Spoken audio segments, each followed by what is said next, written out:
Good evening, little dreamers. You may know Cinderella, the girl who lost a slipper, found true love, and became a princess. But did you know that even after her fairy tale came true, her story wasn't over? This is the secret story of how Princess Cinderella escaped a dark and dangerous place, and reminded everyone that courage and kindness never go out of style. Cinderella now lived in a golden castle, with gardens full of roses and birds that sang just for her. She wore beautiful gowns, had kind servants, and helped everyone she could, from farmers to children to stray cats on the palace steps. But even as a princess, she remembered the days she spent scrubbing floors and dreaming of freedom. She never let power make her forget her past. One day, she went riding alone through the woods to deliver food to a sick villager, a thing most royals wouldn't bother with. But Cinderella was different. She believed helping people was what made a real princess. That's when she saw it. Tucked between thick trees was a crooked little cottage that hadn't been there before. Smoke curled from its chimney. The flowers around it were wilted and strange. Something about it felt wrong. Still, Cinderella was curious. She knocked politely on the door. No answer. She stepped inside. As soon as her foot crossed the threshold, snap! The door slammed shut. Chains of light wrapped around it, and a burst of purple smoke filled the room. "Welcome, princess," cackled a voice. A witch stepped out from the shadows. Her hair was long and gray, like tangled roots. Her cloak was stitched from shadows. Her eyes glittered with envy. "I don't care about slippers or balls," the witch hissed. "But I hate happy endings. So I'm going to trap you here, forever." Cinderella stood tall. "You won't."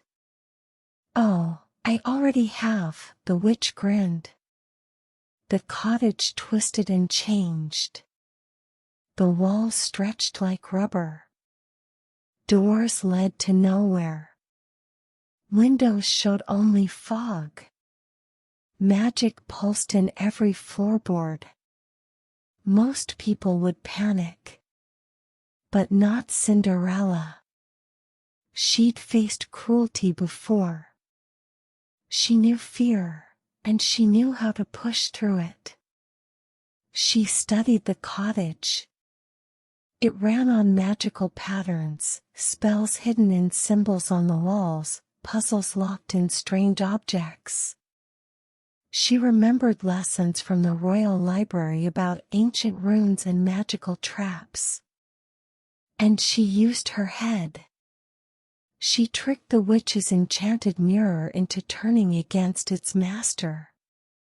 She sang a lullaby to put the spell-locked door to sleep. She even used her old cleaning skills to dust a magic symbol that revealed a hidden exit. The witch shrieked, furious. "How are you doing this?" "Because I believe in myself," Cinderella said, stepping through the final portal. "And I never give up." Outside, the forest seemed to hold its breath. But Cinderella didn't run. She turned back to help a scared bird caught in the vines. She left bread for the mice trembling in the witch's traps. She whispered to the trees to stand tall and protect the next lost soul.